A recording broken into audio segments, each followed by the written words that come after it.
सभी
को जय जिनेंद्र। सभी सावधान हो जाइए। हमारे बीच आदरणीय स्वानुभूति दीदी पधार चुकी हैं और उनकी समस्या की कक्षा आरंभ होने जा रही है। सभी ध्यान पूर्वक सुने। आदरणीय दीदी जी। धन्यवाद। एक मिनट, हाँ चालू कर रही हूँ।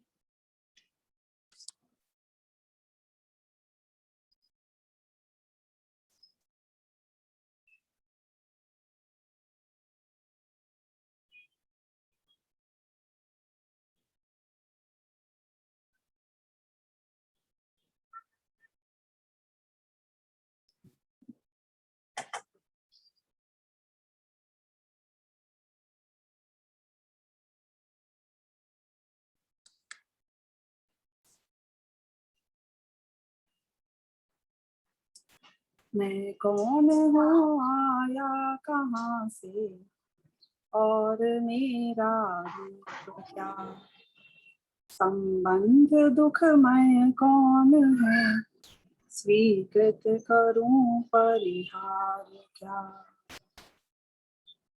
नमः समय साराय, सानुभूत्या चकारति, चित्त स्वभावाय भावाय,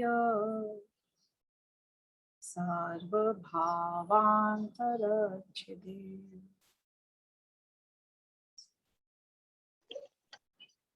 समय सार परमागम में 34 से 38 ये गाथाओं को हम अगले 6, 7, 8 दिनों में पूरा करने की कोशिश करेंगे।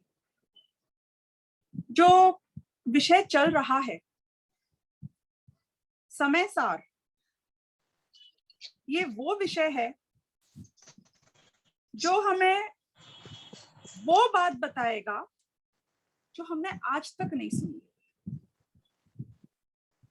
ये दुनिया के बारे में नहीं, ये हमारे स्वयं के बारे में। हम जिस नजर से, जिस दृष्टि से अपने आप को देखते थे, वो दृष्टि बदलने की बात करता है।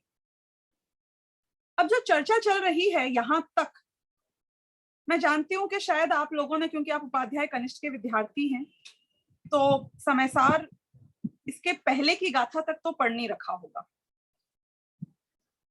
अगर मैं सिर्फ 2-4 सेंटेंसेस में आपको ये बताना चाहूं कि क्या चर्चा हुई है यहां तक, तो वो ये है कि हमारा जैन धर्म, हमारी जिनवाणी, यानी कि हमारे अरहंत परमात्मा की वाणी, जब केवल ज्ञान से उनने सब कुछ जान लिया, देख लिया, साक्षात पूरे लोकालोक को प्रत्यक्ष जान लिया, तो उनके ज्ञान का निमित्त पाकर उनकी वाणी में सहज ही लोक के कल्याण की बात आ गई।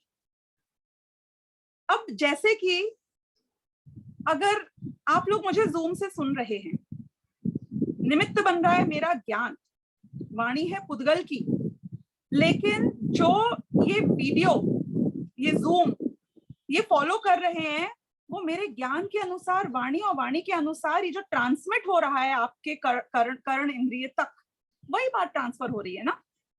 तो ऐसे ही जो बात दिव्य ध्वनि में या जिन वाणी में हमें प्राप्त हुई, जिन वाणी, जिनेंद्र भगवान की वाणी में हमें प्राप्त हुई, वो वही बात है जो केवल ज्ञानी के ज्ञान का निमित्त पाकर पुद्गल परिणमित हुआ। अब विचार करना कि हमें जो बात सुनने मिल रही है,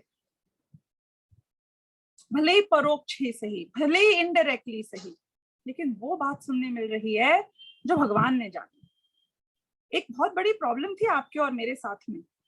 हम जब से पैदा हुए हमारा ज्ञान इंद्रियों के माध्यम से निकल रहा था, चल रहा था, प्रवाहित हो रहा था। हमको ये डाउट हो गया कि ये तो मेरा अस्तित्व है, और क्योंकि हमें ये डाउट हो गया तो हमने सोचा कि दुनिया ऐसी ही है जैसी नजर आती है। एक्सरे देखा है कभी? एक्सरे को देखा तो होगा, तुम्हें एक्सरे दिखाएं तो समझ आ जाएगा। क्योंकि मैंने वो पढ़ाई नहीं करी, वो डॉक्टरी मैंने समझी नहीं, जो मुझे वो एक्सरे दृष्टि दे कि शरीर के अंदर का भी देख पाऊं। मैं सिर्फ शरीर को देख सकता हूं। ऐसे ही आपने और मैंने इंद्रियों से जो मुझे पदार्थ नजर आए, सिर्फ उनको जाना जिन वाणी हमें एक्सरे दृष्टि देती है अपनी भगवान आत्मा की। जो दिखता है उसके बियॉन्ड, उसके आगे क्या है, ये हमें जिनवाणी दिखाती है। अब उन्होंने कहा कि जब मैं ये बातें समझाऊंगा तो जो बाहर नजर आता है वो भी तो है, और जो अंदर है वो भी है। जो अंदर है उसको मैं निश्चय कहूंगा, और जो बाहर है उसको मैं व्यवहार कहूंगा। तो दोनों बातें सच हैं, लेकिन व्यवहार प्रयोजन पुरतः सत्य है। व्यवहार सिर्फ अपने प्रयोजन की पूर्ति के लिए सत्य है, और निश्चय ये त्रिकाली सत्य है। राइट? अब 33 गाथाओं में निश्चय और व्यवहार में दोनों का क्या, किस तरह जिनवाणी में कथन है, किसकी बात को भूतार्थ मानना, किसकी बात को अभूतार्थ मानना, और कैसे इन सब चीजों को समझना, शास्त्रों में व्यवहार से बात क्यों आई है, ये सारी चर्चा 33 गाथाओं में पूरी हो गई। ये मैंने आपको इंसाइट दी है शुरू की 33 गाथाओं की। अब हम आएंगे कि 34वीं गाथा और 35वीं गाथा में क्या विषय वस्तु है। बहुत सिंपल है, बहुत इजी है। सच बताऊं तो यदि कॉमन सेंस है ना और जब तुम में, तो तुम ये बात समझ सकते हो। शास्त्री करने की भी जरूरत नहीं है समय सार समझने के लिए। एक तरीके से देखा जाए बहुत सिंपल है ये विषय वस्तु।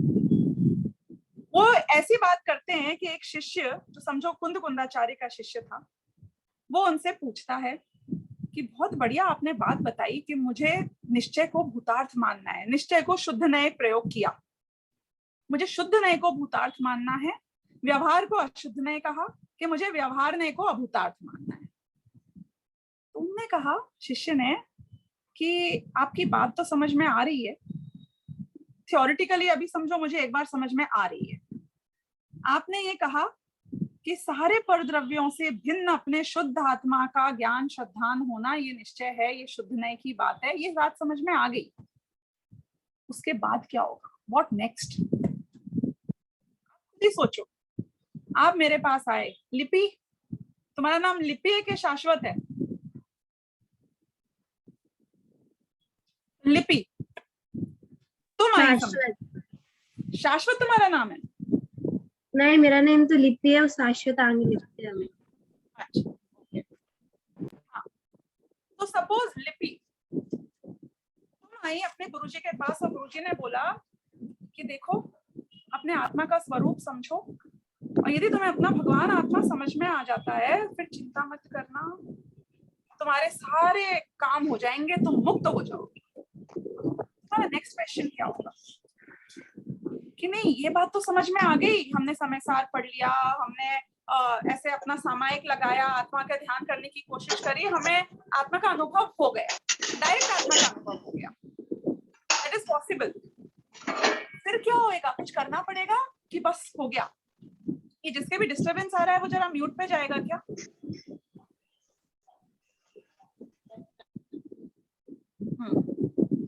तो आप बोलोगे ना कि भाई पढ़ लिया हमने। बहुत लोग हैं जो ऐसा आक्षेप लगाते हैं, आपने सुना होगा लोगों के कि ये ज्ञान मार्गी है और ये क्रिया मार्गी है। ज्ञान मार्गी क्या कहते हैं, पढ़ लो खूब पढ़ लो, पढ़ने के बाद क्या होएगा कि आत्मा का अनुभव हो जाएगा कि बहुत बढ़िया, फिर क्या होएगा, व्हाट नेक्स्ट? आत्मा के अनुभव के बाद आनंद आएगा कि नहीं, आ गया आनंद, फिर क्या होएगा, व्हाट नेक्स्ट? उसके बाद भी आपने तो सुनाया है कि आत्मा का अनुभव गृहस्थों को हो जाता है, चक्रवर्तियों को हो जाता है, ऐसे ऐसे लोगों को हो जाता है कि यदि एक सैनिक है और वो लड़ाई करने जा रहा हो और वहां से लौटे और उसे अगर जिनवाणी की प्राप्ति हो जाए, उसे देशनालब्धि की प्राप्ति हो जाए, तो समय दर्शन हो जाएगा। अब वो क्या करेगा अगले दिन से, आप बताओ? अगर वो सैनिक है, राजा के लिए काम करता है, तो लड़ाई लड़ने जाएगा कि नहीं जाएगा? यदि किसान है, खेत से लौटा, देशनालब्धि प्राप्त हुई, आत्मा का अनुभव हुआ, सम्यक दर्शन हो गया, अगले दिन से क्या करेगा? खेत पे जाएगा कि नहीं जाएगा? काम तो करेगा। जो आदमी है जो काम करता है वो तो करेगा ही ना। अब यदि कोई काम करने तो गया, फिर उसने घर आया, आत्मा का अनुभव किया, अगले दिन उठ के फिर काम करने चला गया, क्या मजा आया? मतलब आत्मा के अनुभव करने के बाद में आप तो कहते हो कि चारित्र की कमजोरी रहती है, राग थोड़ा रह जाता है, तो जो राग अस्थिरता रूप या चारित्र की कमजोरी रूप है वो तो सम्यक दृष्टि के होता है ना। यही बात समझाई ना कि छायक सम्यक दर्शन हो जाएगा। छायक सम्यक दर्शन किसे कहते हैं भाई, इतना जानते हो कि नहीं जानते हो?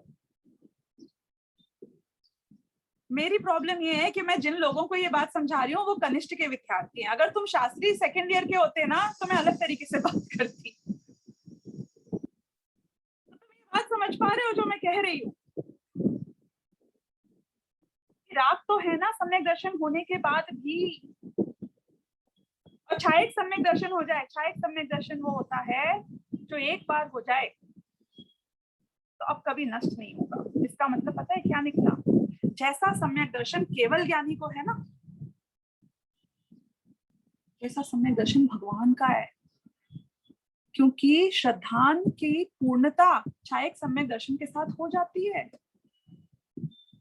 छायक सम्यक दर्शन मतलब श्रद्धा अंदर से ऐसी हो गई है जैसी भगवान की है।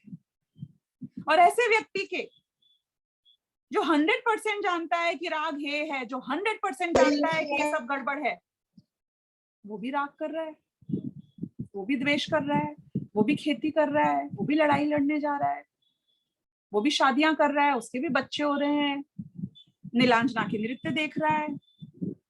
मतलब एक नर्तकी का नृत्य ही है ना नीलांजना का नृत्य, एंड ऑफ द डे भले देवी हो, डांसर ही थी ना। सारे विषय भोग, ये सबकी प्रवृत्ति चलते हुए कोई व्यक्ति यदि छायक सम्यक दृष्टि है, उसका श्रद्धान इतना पक्का हो गया है, तो वो बोलता है अभी राग कैसे खत्म होगा ये भी तो बताओ। बस हम बस आत्मा का ज्ञान करते रहें, आत्मा का ज्ञान करते रहें, अनुभव करते रहें, मोक्ष हो जाएगा। पता है इसका आंसर क्या है? हाँ, दो तुमने टोडरमल स्मारक लिखा है, तुम्हारा नाम समझ नहीं आ रहा है। सर्वज्ञ तुम बताओ। दिव्या, दिव्यता, अरिहंत, बोलो भाई, है किसी के पास जवाब? कि खाली ज्ञान ज्ञान से हो जाएगा क्या सारा काम, करना कुछ नहीं पड़ेगा? इसका जवाब पुरुषार्थ करना पड़ेगा। पुरुषार्थ भी किसका करना पड़ेगा, किस में करना पड़ेगा, किस रूप से करना पड़ेगा? चलो एक बात पूछती हूँ, तुम सब तो विद्यार्थी हो, भगवान क्या करते हैं? जैसे कोई मुझे पूछे, कोई किसी एक लेडी से पूछे तुम क्या करती हो, वो बोलेगी मैं जॉब करती हूँ, मैं बिजनेस करती हूँ, वो बोलेगी मैं गृहिणी हूँ। आपसे कोई पूछे आप क्या करते हो, सब अपनी दुनिया भर की गिना देंगे। भगवान क्या करते हैं? ये भगवान महावीर करते क्या थे एक्चुअली में? मैं आपसे एक प्रश्न पूछ रही हूँ, भगवान महावीर उनके करते आत्मा क्या में थे? लीन रहते हैं। नहीं नहीं, पर करते क्या है? करते क्या है? क्या हम बोलेंगे कि बस जानते जानते अपनी हैं? आत्मा का अनुभव करते हैं।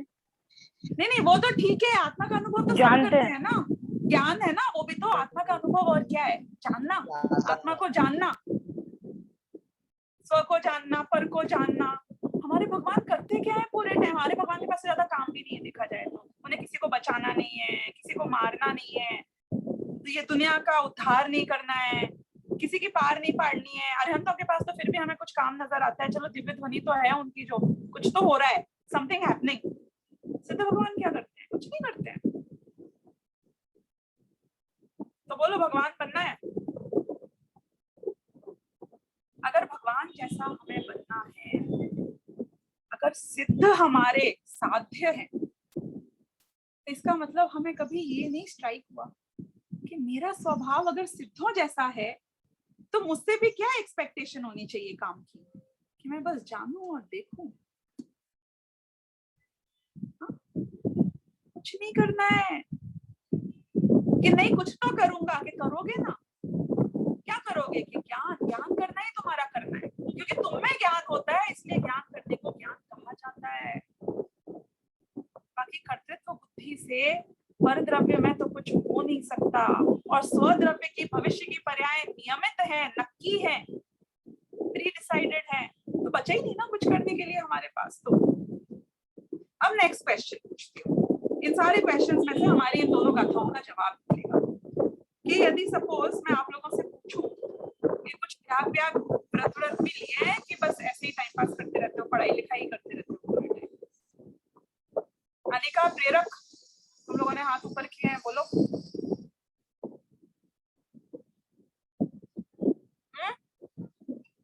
चैट बॉक्स में लिख सकते हो। हम पूछें कि आपने त्याग किस किस का कर रखा है, अगर हम किसी से ऐसे बात करते हैं इस लैंग्वेज में, तो वो हमें क्या जवाब देगा? कोई बोलेगा कि हमने शादी का त्याग किया है। अच्छा, कितनी पत्नियां छोड़ी आपने? हाँ, कितनी पत्नियों का त्याग कर दिया? एक बाल ब्रह्मचारी ये कह सकता है कि मैंने 96,000 रानियों का त्याग कर दिया? टेक्निकली कह सकता है कि नहीं कह सकता है? टेक्निकली तो कह सकता है। अनंत स्त्रियों का त्याग किया, ये भी कह सकता है। पर त्याग करने के लिए तुम्हारे पास होना तो चाहिए। चलो एक बात पता है आपको, मैंने ना ये ताजमहल का त्याग कर दिया। आप क्या बोलोगे कि दीदी आपके पास है क्या ताजमहल? खरीद लिया था क्या आपने? गवर्नमेंट ने आपके नाम कर दिया था क्या? चलो मैंने ना मुकेश अंबानी के पास जितने हजारों करोड़ रुपए उसका त्याग किया। कि दीदी आपके पास है कितने? नहीं मेरे पास तो बस 2 लाख रुपए। तो आपने त्याग कैसे किया उस चीज का? चलो इससे और ऊपर उठते हैं, क्योंकि आप बोलोगे परद्रव्य तो अपना है नहीं ना, स्त्री, मकान, दौलत, ये तो अपनी है ही नहीं। चलो हमने मान लिया इस बात को कि ये तो हमारी है। नेक्स्ट लेवल पे आते हैं। कोई कहेगा मैंने हरि का त्याग किया, कोई कहेगा मैंने अणुव्रत ले लिए, मैंने स्थूल हिंसा का त्याग किया, स्थूल झूठ का त्याग किया। कोई कहेगा मैंने ना ये बिजनेस करने का, नौकरी करने का त्याग किया, पैसे कमाने का त्याग किया। ये त्याग तो होते हैं कि नहीं होते हैं? कोई कहेगा मैंने आलू का त्याग किया, कोई कहेगा मैंने रात्रि भोजन का त्याग किया, कोई मुनि बन जाएगा तो कहेगा मैंने वस्त्रों का त्याग किया। और किन किन चीजों का त्याग होता है पता है तुम्हें? इससे और ऊपर के लेवल का कोई बता सकता है किस किस वस्तु का त्याग होता है जीवन में?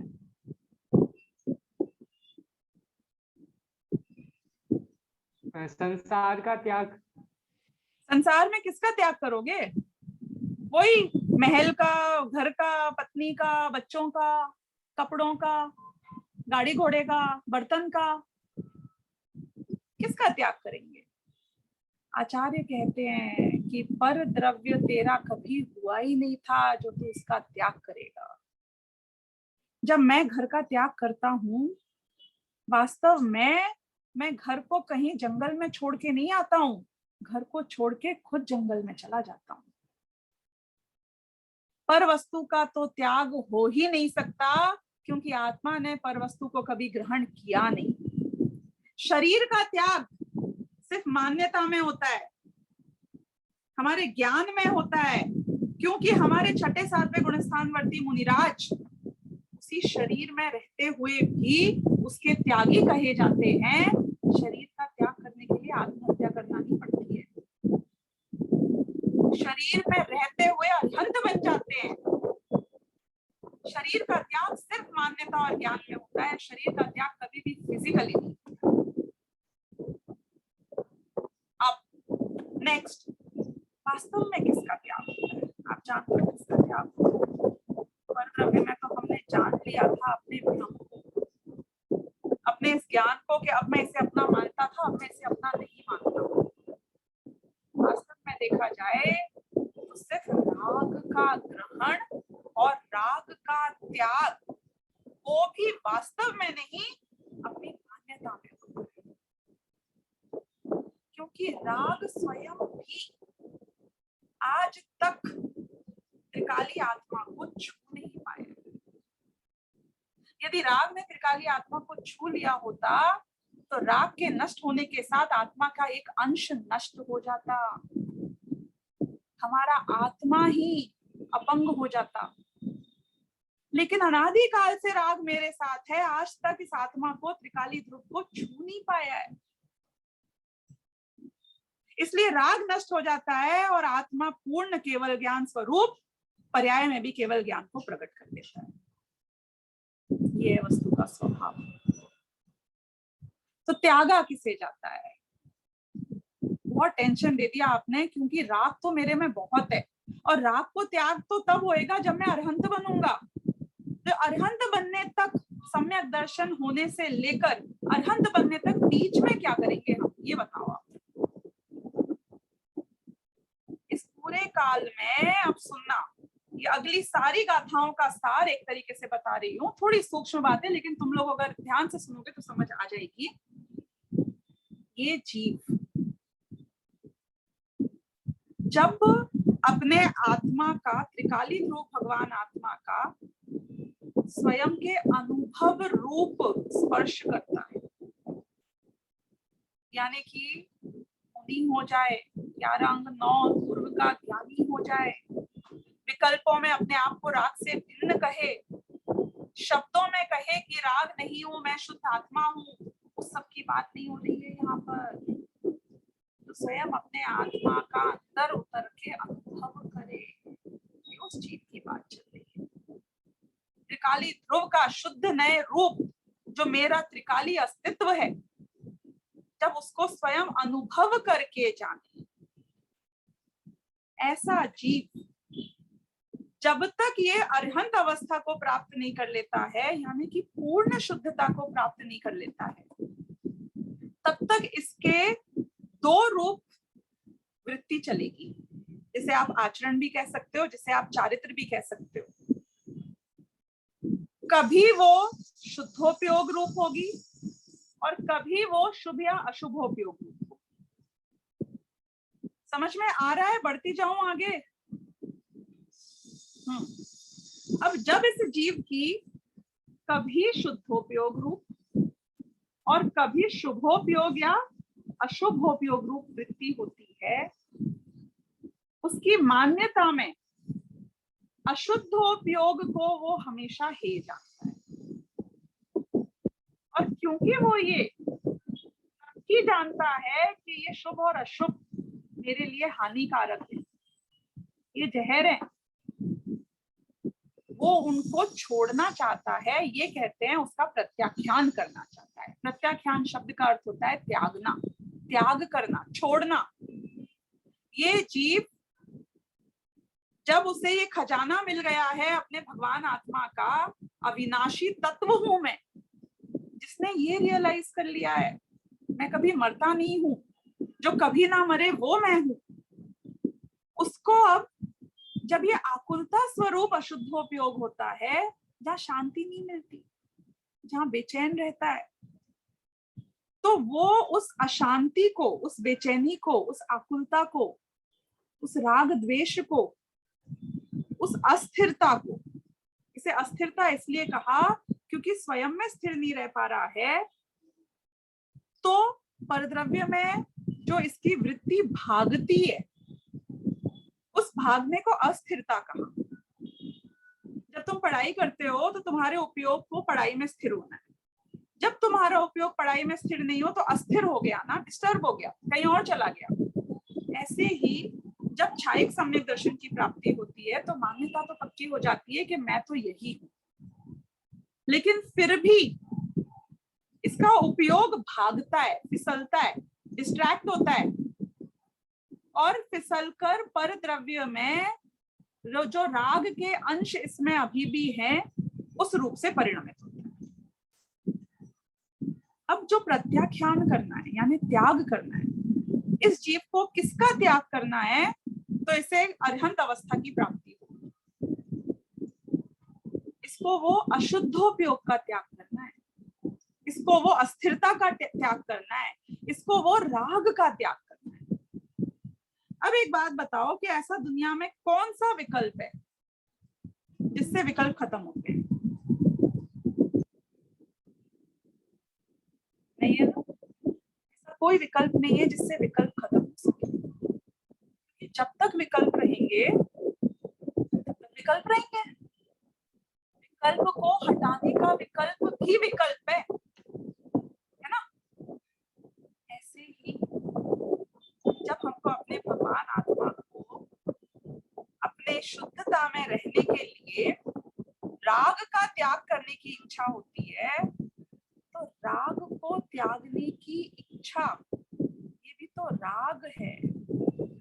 राग को त्यागना चाहना, ये भी तो अस्थिरता है। ये जो एडवर्टाइजमेंट का वर्ड है ना, यहाँ पे एक फिलॉसफी चलती है। ये फिलॉसफी चलती है कि तुमने टीवी पे ऐड दिया, समझो न्यूज़पेपर में ऐड दिया, लाखों करोड़ों रुपए खर्च होते हैं। अब तुम पता है ऐड क्यों दिया जाता है? इसलिए दिया जाता है कि आप उनके कंपटीशन को मत खरीदो, आप उनकी वस्तु को खरीदो। अगर कोई अपने ऐड में ये कहे कि मेरे कंपटीशन को मत खरीदो, तो उसने किसका ऐड किया? खुद का ऐड किया या कंपटीशन का ऐड किया? कंपटीशन का ही ऐड किया ना। एडवर्टाइजमेंट तो कंपटीशन का हुआ यहाँ पर, क्योंकि लोगों के दिमाग में ये आ जाएगा। मैंने आज एक बार आपसे कह दिया ना, ये वाली एक फिल्म है, ये देखना मत, आप लोग बिल्कुल मत देखना, ये बैन होने वाली है 3 दिन बाद। आप देखना अगले 3 दिनों में मैक्सिमम लोग, अरे 3 दिन बाद बैन होने वाली है, आज ही देख लो। ये मना किया है ना कि नहीं देखना है, मना किया है नहीं देखना है, इसलिए हम पहले जाके राग को छोड़ने की आकुलता की, राग को छोड़ने की इच्छा की, राग को छोड़ने का प्रयास किया, तो तुम उसमें ही अस्थिर हो गए। और मुझे अस्थिरता को छोड़ना था और मैं अस्थिरता में ही लग गया, तो फिर मैंने क्या किया कि मैंने कीचड़ से मैल धोया। तो यहाँ पर तरीका क्या है? ये राग खत्म हो जाए, ये अस्थिरता खत्म हो जाए, इससे छूटने का तरीका क्या है, वो यहाँ पे इस गाथा के अर्थ में समझाते हैं। तो हम पढ़ते हैं इसकी टीका और इसके साथ में हम आगे बढ़ेंगे। सबसे पहले तो ये 34वीं और 35वीं गाथा की उत्थानिका लिखी गई है, जो अपने आप में ही 6 लाइनों की है, 5 लाइनों की है। क्या उत्थानिका है कि इस प्रकार यह अज्ञानी जीव अनादिकालीन मोह की संतान से निरूपित, सही था भाई, क्यों बदल दिया? वही पेज था। हाँ, ऊपर जाओ, ऊपर जाओ। हाँ, बस सही है। इस प्रकार यह अज्ञानी जीव, कई लोगों को आपने ये बोलते हुए सुना होगा कि समयसार मुनियों का शास्त्र है, गृहस्थों को नहीं पढ़ना चाहिए। नहीं, एक अपेक्षा से वो भी सही है, और वो इसलिए सही है क्योंकि जो एकदम इनिशियल स्टेज का आदमी है, उसको यदि तुमने ये बता दिया कि पुण्य भी पाप है, और ये तो पापों में मस्त है और पुण्य को छोड़ देगा तुम्हारे उपदेश को सुनकर, तो कहाँ जाएगा? साथ में नरक में भी जगह मुश्किल से मिल पाएगी, इसलिए निगोद की व्यवस्था है। तो ऐसे जीवों के लिए तो हम कहें कि नहीं पहले तुम सामान्य बात समझो फिर ये बात समझना, तो बात समझ में आती है। लेकिन वास्तव में देखा जाए तो अनादि काल से जो जीव शरीर और आत्मा को एक मानकर अत्यंत अप्रतिबुद्ध हो रहे हैं, यानी कि बिल्कुल नितांत ही अज्ञान में चूर हैं, ये समय सार उन्हीं जीवों के लिए लिखा गया है। क्योंकि मिथ्या दर्शन से सम्यक दर्शन होने का जो सफर है, यही तो कराया गया है इस ग्रंथ में। तो इसलिए वो यहाँ पे सबसे पहले कहते हैं कि ये जो अज्ञानी जीव है, ये अनादिकालीन मोह की संतान से निरूपित। अब ये और गजब बात है, ये मोह ना, ये बांझ नहीं मरता है, संतान देकर ही जाता है, यानी कि इसकी जो क्या बोलना चाहिए लीनिएज है, इसकी पुश्तें अनादिकाल से आज तक चली आ रही है। एक समय का ब्रेक दे दिया ना अगर आपने, एक समय का ब्रेक, आत्मा का अनुभव करके अनादिकालीन मिथ्या दृष्टि जीव एक बार इस संतान को ब्रेक कर दे, तो इसकी संतान अर्ध पुद्गल परावर्तन मैक्सिमम, वो भी उससे ज्यादा टिक नहीं सकती। लेकिन हमने बहुत ही गड़बड़ करी, और ये गड़बड़ करी कि मोह की संतान निरंतर हो रही है, कर्टसी हमारा अज्ञान। हम हैं उसको क्रेडिट देने के लिए, हमने उसको निरंतर कायम रखा है। तो ये जो अनादिकाल से मोह की संतान रूप से निरूपित कौन सी अप्रतिबुद्धता, आत्मा और शरीर के एकत्व के संस्कार से अत्यंत अप्रतिबुद्ध था। इंपॉर्टेंट पता है क्या है इस पूरे सेंटेंस में? था इंपॉर्टेंट, क्योंकि यहाँ पर एक ज्ञानी जीव नेक्स्ट स्टेप क्या है ये समझने के लिए ये प्रश्न करता है, जिसके उत्तर स्वरूप ये 34वीं 35वीं गाथा लिखी है। तो क्या क्वेश्चन है हमारे इस शिष्य का कि वो कहता है, अब आ गई आवाज, वो सेलुलर डेटा पे करना पड़ता है। ये जीव कहता है कि ये अनादिकाल से अज्ञानी था और अप्रतिबुद्ध था। अब क्या हुआ? अब वह तत्व ज्ञान रूप ज्योति के प्रगट उदय होने से, तत्व ज्ञान रूप ज्योति, यानी कि यदि हमको भी आत्मा का अनुभव करना है तो तत्व ज्ञान करना पड़ेगा। पग पग पर टीका में पूरा मोक्ष मार्ग आ गया है।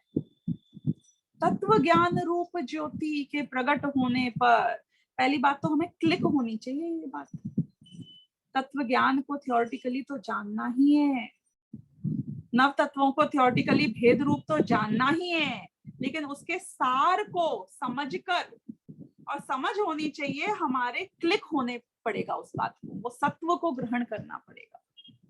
तो ऐसे उस समय सार के सारभूत तत्व को समझकर उस ज्योति के प्रगट उदय होने से, जैसे हमारी आंखें खुल जाती है ना, हम कुछ रियलाइज करते हैं, अवेकनिंग होती है, अचानक हमें लगता है कि अच्छा सच्चाई ये है, हमें तो पता ही नहीं था। ऐसे ही इसके नेत्र के विकार की भांति पटल रूप आवरण कर्मों के भली भांति उघड़ जाने से प्रतिबुद्ध हो गया।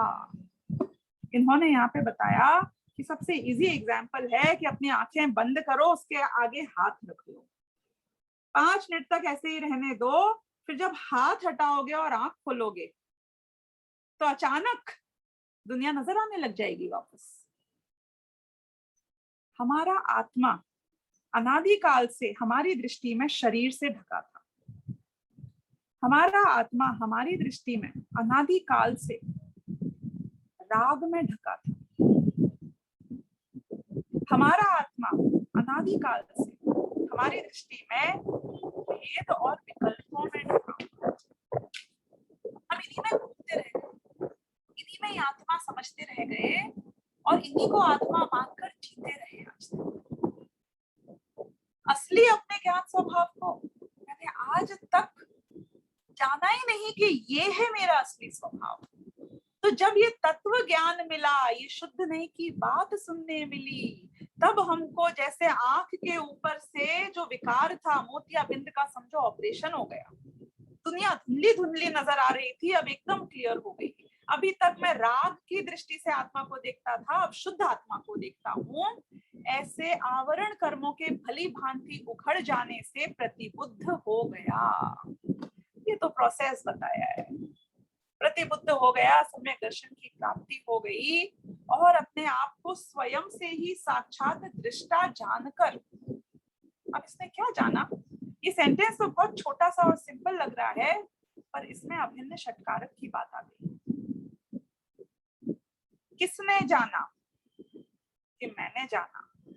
किसको जाना? कि अपने आप को जाना। किसके द्वारा जाना? कि अपने आप के द्वारा जाना। किस रूप में जाना?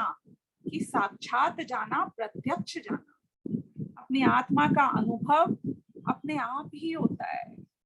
ये भाषा में आपको ऐसा लग सकता है कि कर्म चले गए इसलिए आत्मा का अनुभव हो गया। वास्तव में ये कर्म चले गए। कर्म कैसे गए? कर्म थे कौन? ये कर्म डिसाइड करते हैं कि उनको आना है कि जाना है, कि आत्मा के परिणाम डिसाइड करते हैं कि कर्म रहेंगे या चले जाएंगे? निमित्त कौन है? प्रोएक्टिव निमित्त कौन है? ज्ञान वाला निमित्त कौन है? कौन है जो समझता है कि उसमें क्या हो रहा है? कौन है जिसमें ज्ञान है, जिसे पता चलता है कि उसमें क्या हो रहा है? अरे कर्म तो हमसे बंध जाते हैं और कर्म हमसे छूट जाते हैं और कर्मों को पता ही नहीं चलता कि वो क्या कर रहे हैं और क्या हो रहा है, क्योंकि कर्म तो जड़ है। उनमें तो दिमाग नहीं है, उनमें तो ज्ञान नहीं है, उनमें तो समझ ही नहीं है। तो वास्तव में जिस पल मैं अपने आप को साक्षात जानता हूँ, उस पल अपने आप ही ये जो कर्म है, ये बादलों की भांति छंट जाते हैं। इन्हें छांटने के लिए किसी को जाना नहीं पड़ता, कुछ करना नहीं पड़ता, अपने आप ही चले जाते हैं। ऐसा अपने आप को स्वयं से ही साक्षात यानी प्रत्यक्ष यानी अनुभव पूर्वक, यानी कि अनादिकाल से अनंत काल तक द्रव्य में तो मैं ज्ञाता दृष्टा हूं, लेकिन पर्याय में भी अपने आप को ज्ञाता दृष्टा मान लिया। ये हुआ साक्षात। कैसा? दृष्टा जानकर। कैसा जाना मैंने अपने आप को? पर का करता जाना, राग का करता जाना, दुखी जाना, परेशान जाना, बंधा हुआ जाना? कि नहीं, ये त्रिकाली ध्रुव दृष्टा की बात हो रही है, उसके स्वाभाविक ज्ञान दर्शन रूप स्वभाव की बात हो रही है कि ऐसा मैंने अपने आप को जाना, और ऐसा जानकर श्रद्धान कर, सिर्फ जाना नहीं, अनुभव करते हैं तो बात पक्की हो जाती है। ऋषि का एक बात बताना, मैं तुमसे कहूं कि ये आग है ना, ये एक्चुअली जलाएगी नहीं, एक बार हाथ तो डालना इसमें। एक बार नहीं, मैं कह रही हूँ बस एक बार हाथ डाल लो, मैं कह रही हूँ, गारंटी है। एक बार इस आग में हाथ डाल के तो देखना, तुम डाल लोगे अपना हाथ? आयुष तुम तो डाल लोगे ना? जिनवाणी में लिखा हुआ आ जाए कि अग्नि में हाथ डाल लो, जलोगे नहीं, तब तो डाल लोगे। ये नारकियों को तो अग्नि जलाती नहीं होगी, मेरे को ऐसा लगता है कभी कभी। हाँ, अग्नि में हम हाथ डाल लेंगे। क्या आप बोलोगे कि आप क्या भगवान महावीर आ जाए ना हमें ये बताने के लिए कि अग्नि में हाथ डालो, तो भी नहीं डालेंगे? क्यों नहीं डालोगे? क्योंकि मेरा पक्का विश्वास है कि अग्नि में जो हाथ डालता है वो जलता है। ये विश्वास कहां से आया तुमको? कि मैंने प्रत्यक्ष अनुभव किया है। जलाऊं मैं भी एक बार? जो चीज प्रत्यक्ष अनुभव से हम खुद टेस्ट करके जान लेते हैं, उस बात को अब कोई चैलेंज नहीं कर सकता है। यहाँ पे आत्मा का अगर हमने सिर्फ जिनवाणी से, पुस्तक से, उपदेश से समझकर ज्ञान किया, उसे कोई भी चैलेंज कर सकता है। लेकिन जिस दिन अपने आत्मा का अनुभव होता है, तो वो श्रद्धान पक्का हो जाता है। फिर कोई माइका लाल दुनिया में आके कोई चैलेंज कर दे कि ऐसा नहीं है, वैसा है, हम बोलेंगे पर मुझे पता है कि मैं जानने रूप मेरा स्वभाव है। कौन है जो इसको चैलेंज कर सकता है? अब खुद अपने अनुभव से इस बात को बताना। तुमको ऐसा लगता है कि तुम जान सकते हो कुछ? अनुभव करते हो कि तुम जान सकते हो? हाथ उठाओ अपना ऊपर और देखो तुम्हारे अंदर कुछ ज्ञान है इस हाथ में, आत्मा के प्रदेश हैं, कुछ एहसास है हाथ में ऊपर उठाते वक्त। अगर तुम्हें एहसास हो रहा है हाथ को ऊपर उठाते वक्त, कुछ ज्ञान हो रहा है, कुछ आभास हो रहा है, इसका मतलब पता है क्या है? कि तुम हो, तुम भी कुछ हो, अस्तित्व गुण है। इस बात को अनुभव से जानते हो कि नहीं जानते हो? मैं तुमसे कह दूंगी आर्जव तुम्हारा अस्तित्व ही नहीं है, जाओ जाओ आर्जव, मैं नहीं मानती तुम्हारा अस्तित्व है इस दुनिया में। तो मान लोगे? आयुष तुम मान लोगे आर्जव का अस्तित्व नहीं है इस दुनिया में? क्यों नहीं मानोगे? कि मैं अपने अस्तित्व का अनुभव कर रहा हूं ना, कि मैं हूं। जिस चीज का अनुभव हो जाएगा उसका ज्ञान, उसका श्रद्धान पक्का हो जाता है, और जिस चीज का श्रद्धान पक्का हो जाता है, नेक्स्ट स्टेप पे हम ये जानना चाहते हैं कि बात तो सच्ची है, अब हमें बताओ कि नेक्स्ट स्टेप क्या है। ऐसे ये शिष्य कहता है कि मैंने अब अपने आप को साक्षात जान लिया, मेरा श्रद्धान पक्का हो गया, अब मैं उसी का आचरण करने का इच्छुक हूँ। इसलिए हे भगवान, आप मुझे बताओ कि इस आत्मा को अन्य द्रव्यों का प्रत्याख्यान क्या है। ये प्रश्न है, अन्य द्रव्यों का प्रत्याख्यान। अभी ये समझ नहीं पा रहा है कि अन्य द्रव्यों में क्या क्या लेना, पर द्रव्य लेना, विकारी परिणामों को लेना, किसको लेना। वास्तव में गुरुदेव तो ऐसा कहते हैं कि यहाँ पर जो सम्यक दृष्टि है वो जानता है कि अन्य द्रव्य क्या है। सम्यक दृष्टि है, उसकी बात चल रही है, वो यहाँ तक तो पहुंच गया, पर नेक्स्ट स्टेप्स पे एग्जैक्टली क्या क्या करना है उसको और विस्तार से गुरु के मुख से सुनना चाहता है। इसलिए विद्यार्थी ने ये प्रश्न किया है, और उसका जवाब बहुत ही सिंपल है कि सव्वे भावे जम्हा पच्चक खाई परे तीणा दूनम तम्हा पच्चक खाणम नाणमणिया मुणे दव्वम। क्या?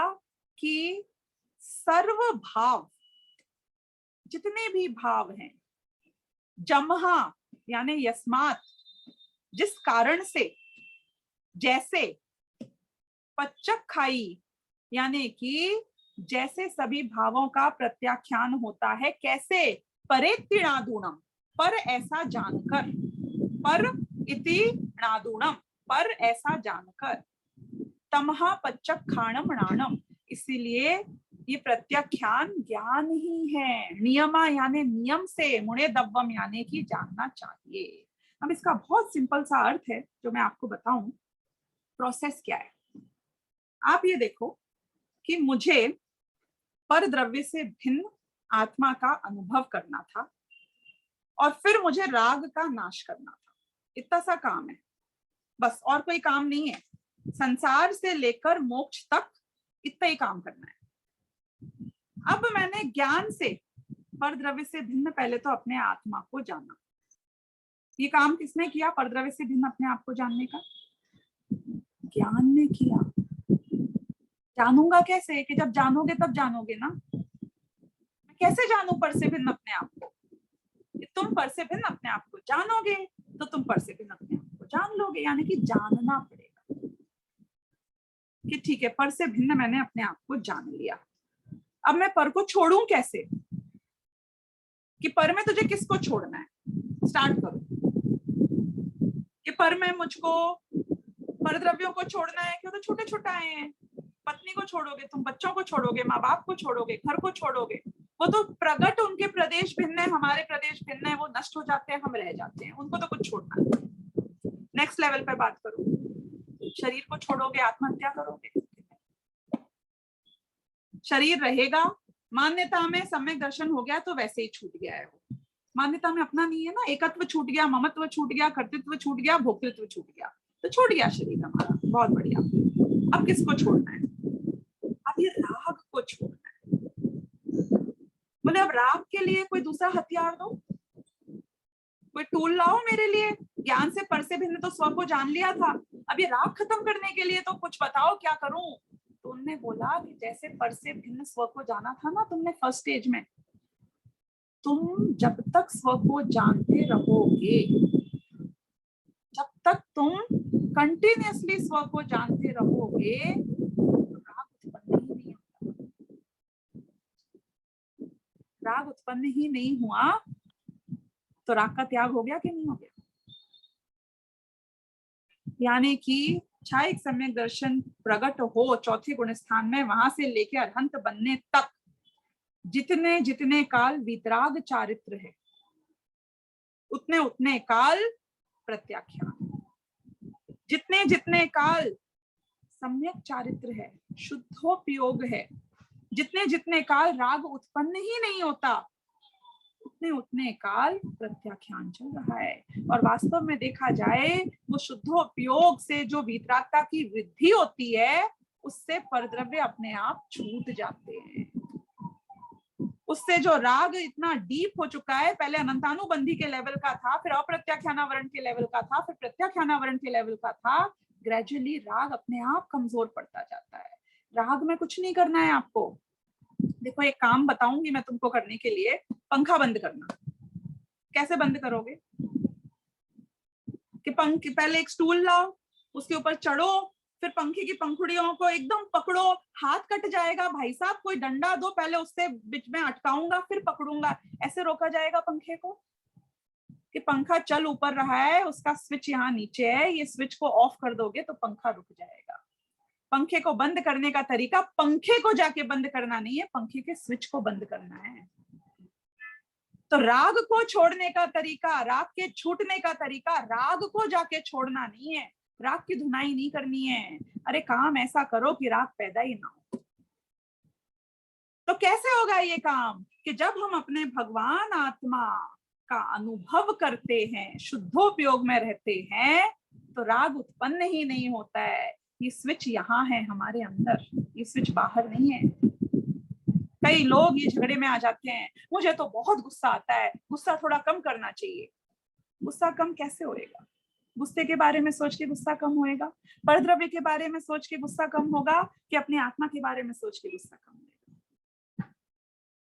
जो शुद्धोपयोग में होता है उससे गुस्सा उत्पन्न नहीं होता है। असली तरीका ये है, और ये बात 34वीं गाथा में समझाई गई है, कि जिसके माध्यम से हमने पर जानकर पर से विभक्त भगवान आत्मा को का अनुभव किया, उसी ज्ञान के माध्यम से, उसी प्रज्ञा छैनी से जब हम स्व को जानते रहेंगे, निरंतर स्व में स्थिर रहेंगे, तो अस्थिरता कैसे होगी? आयुष ने पूछा कि दीदी पढ़ाई करता हूँ, डिस्ट्रैक्ट हो जाता हूँ, क्या करूं? ध्यान इधर उधर चला जाता है। तो मैं क्या बोलूंगी कि तू स्थिर रह पढ़ाई करने में, तो ध्यान इधर उधर नहीं जाएगा। यही है ना जवाब। तो जितना पढ़ाई में मन लगेगा, ध्यान इधर उधर नहीं जाएगा। अस्थिरता का राग है, कैसे छूटेगा? अस्थिरता छूटेगी तो राग छूट जाएगा। अस्थिरता कैसे छूटेगी? कि जब स्व में स्थिर हो जाएगा तो अस्थिरता छूट जाएगी, अस्थिरता छूट जाएगी तो राग छूट जाएगा, राग छूट जाएगा तो संसार छूट जाएगा, और संसार छूट जाएगा तो इस शरीर में रहते हुए भी तो इस संसार से मुक्त हो जाएगा। ये बात 34वीं गाथा में आई है। अब 35वीं गाथा की चर्चा हम करेंगे कल, क्योंकि अपना समय हो गया है। कुछ लोगों के प्रश्न आए हैं, मैंने चैट अभी तक देखा नहीं था, अभी खोल के देख लेती हूँ। प्रगट और उदय दोनों शब्द एक साथ लेने का आशय क्या है? क्या उदय यानी अनुभूति है? ये किस परिप्रेक्ष्य में आया है? ये जो प्रगट उदय होने से आप बात कर रहे हो, अव्य तत्व ज्ञान रूप ज्योति के प्रगट उदय होने से, प्रगट यानी कि पर्याय में और वर्तमान काल। और किसका उदय हुआ? कि तत्व ज्ञान ज्योति का उदय हुआ है ना यहाँ। यानी कि आत्मा की अनुभूति पर्याय में जब अनुभव में आई तो मेरे आत्मा का उदय हुआ। देखो ये ज्योति तो अनादिकाल से अनंत काल तक है, लेकिन किसको किसको पता चलता है कि ये ज्योति है अनादिकाल से अनंत काल तक? जो उसका अनुभव करता है, जो उसको जानता है, उसको पता चलता है मेरे अंदर में ज्योति है। जिसको पता ही नहीं, वो क्या करे उस ज्योति का? निगोदिया जीव के भी है ये ज्योति तो, पर ये ज्योति आत्म ज्योति, ज्ञान ज्योति, ये जलहल ज्योति, ये होना खाली इनफ नहीं है, ये पर्याय में प्रकट होना भी बहुत जरूरी है। उसको यहाँ पे उदय यानी अनुभूति यानी कि पर्याय में प्रकट होने की बात करी है। ये बिंदु जी मोदी का था और संयम जैन का था। दीदी छायक सम्यक दर्शन में क्यों प्रारंभ किया, कृपया बतावें। छायक सम्यक दर्शन से मैंने प्रारंभ नहीं किया है, लेकिन ऐसी भावना भाई जाती है जब भी यहाँ पे आगे जाके कलश भी होंगे कि एक बार ये मोह छूटा तो ज्ञानी ये भावना भाता है कि अब कभी मेरी दृष्टि में ये कलुषता वापस नहीं आएगी, अब कभी मैं कंफ्यूज नहीं होऊंगा परद्रव्य और अपने आप को एक नहीं मानूंगा। उस अपेक्षा से बात की थी। और छायक सम्यक दर्शन का हम हमेशा बात इसलिए करते हैं ताकि एक्सट्रीम में भी पता चल जाए हमको कि जब छायक सम्यक दृष्टि के भी श्रद्धा में कोई दोष नहीं है, कोई चलमल अगाड़ दोष नहीं है, क्योंकि नहीं तो छायक नहीं होगा तो कौन सा होएगा। औपशमिक सम्यक दर्शन तो होते ही छूट जाता है, जिनके टिका रहता है वो होते हैं क्षयोपशमिक वाले। क्षयोपशमिक वाले में आप बोलोगे डिस्काउंट कर दोगे, नहीं इनके तो चलमल अगाड़ दोष है ना। हमें बताना है कि कोई दोष की बात नहीं हो रही है। छायक सम्यक दर्शन हो तो भी आचरण चौथे गुणस्थान वर्ती का इस रूप हो सकता है। वो खेती कर सकता है, वो लड़ाई लड़ने जा सकता है, वो विषय भोग कर सकता है। ये उदाहरण बताने के लिए अपन ने ऐसा कहा था, बाकी इसमें ऐसी कोई बात थी नहीं विशेष। और कोई प्रश्न है तो 2 मिनट अपन प्रश्न ले सकते हैं और फिर आज का सेशन पूरा करेंगे। दीदी जी, इसमें प्रतिबुद्ध शब्द आया है, प्रतिबुद्ध शब्द का एक बार अर्थ समझा दीजिए। ठीक है, प्रतिबुद्ध भी आया है और अप्रतिबुद्ध भी आया है।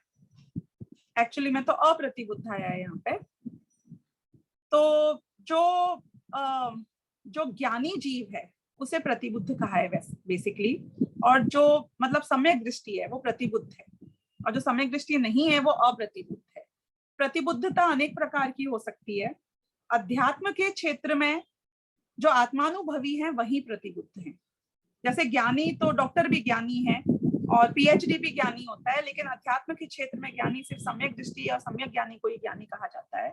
ऐसे ही यहाँ पे अप्रतिबुद्ध यानी कि सम्यक दृष्टि नहीं था और प्रतिबुद्ध यानी कि सम्यक दृष्टि हो गया है। अगर आप लोग एक आध सेंटेंस में मुझे फीडबैक भी देना चाहो कि आपको डिफिकल्ट, क्योंकि मेरे पास कंटेंट बहुत है इसी गाथा में समझाने के लिए भी, लेकिन किस लेवल से समझाना है वो मैं डिसाइड नहीं कर पा रही हूँ, क्योंकि आप कनिष्ठ के विद्यार्थी हो तो मुझे बहुत सिंप्लीफाई करने का विकल्प आता है। तो यदि आप मुझे ये क्लैरिफाई कर दोगे कि आप लोग कितना समझते हो तो मैं अपने आप को उसके हिसाब से चेंज कर सकती हूँ। इससे और हाई लेवल जा सकते हैं, इतना ही ठीक है कि और सरलीकरण करूं? अभी तो अनम्यूट करके बोल सकते हो भाई। और अब विद्यार्थियों के अलावा भी लोग हैं जो शिविरार्थी हैं, वो भी अगर कुछ बोलना चाहें तो बोल सकते हैं। दीदी थोड़ा इजी करके समझा दीजिए प्लीज, इतना डिफिकल्ट में थोड़ा डिफिकल्ट हो जाता है। डिफिकल्ट लग रहा है थोड़ा? ठीक है, तो फिर मैं कल थोड़ा और इजी करके समझाऊंगी डेफिनेटली। ठीक है, किस टाइप की चीजें डिफिकल्ट हो रही हैं ये भी बता दो। मतलब मेरी भाषा डिफिकल्ट हो रही है, जो वोकैबुलरी शब्द यूज कर रही हूँ वो डिफिकल्ट हो रहे हैं, या विषय डिफिकल्ट हो रहा है? थोड़ी सी वोकैबुलरी भी डिफिकल्ट है और विषय तो नया है तो थोड़ा लगेगा ही, पर वोकैबुलरी थोड़ी डिफिकल्ट पड़ रही है आपकी। ठीक है, वोकैबुलरी में थोड़ा इंग्लिश मिक्स कर दूं? हाँ चलेगा। ठीक है, नहीं मतलब कौन कितना समझता है वो मुझे पक्का पता नहीं है, इसलिए ठीक है। तो ठीक है, कल मैं और सिंप्लीफाई करके तुमको बहुत इजी करके इस गाथा का अर्थ, क्योंकि जो 35वीं गाथा है 35th गाथा वो भी इससे ही कनेक्टेड है 34th से, उसमें एग्जाम्पल भी आ रहा है। तो मैं पूरा भाव कल बहुत सिंप्लीफाई करके इस पूरे दोनों गाथाओं को क्लैरिफाई करूंगी। सिर्फ मेरे को एक छोटा सा डर है, क्योंकि 34th और 35th गाथा तो फिर भी एक्चुअली बहुत सिंपल है। 36, 37 और 38 ये बिल्कुल हाईएस्ट लेवल पे लेके जा रही है, पूरा मोक्ष आ जाएगा, मतलब आपका मोक्ष ही हो जाएगा 38 गाथा में। तो यदि आप लोग थोड़ा प्री रीड करके आओ, समय सार अनुशीलन से पढ़ो, यदि आप लोगों में थोड़ी श्रद्धा भक्ति अधिक है तो प्रवचन रत्नाकर से भी पढ़ो, तो आपको थोड़ा विषय वस्तु जल्दी स्पष्ट होती जाएगी। ओके ठीक है, thank you, thanks for the feedback, ध्यान रखा जाएगा इस बात का। और कोई पॉइंट्स है तो बोलो, नहीं तो अपन आज का ही पूरा करेंगे। कांट अनम्यूट, एक सेकंड संयम जैन, प्लीज सबको अनम्यूट करने का ऑप्शन दे देना जरा, सबको अनम्यूट करने का ऑप्शन दे दिया जाए।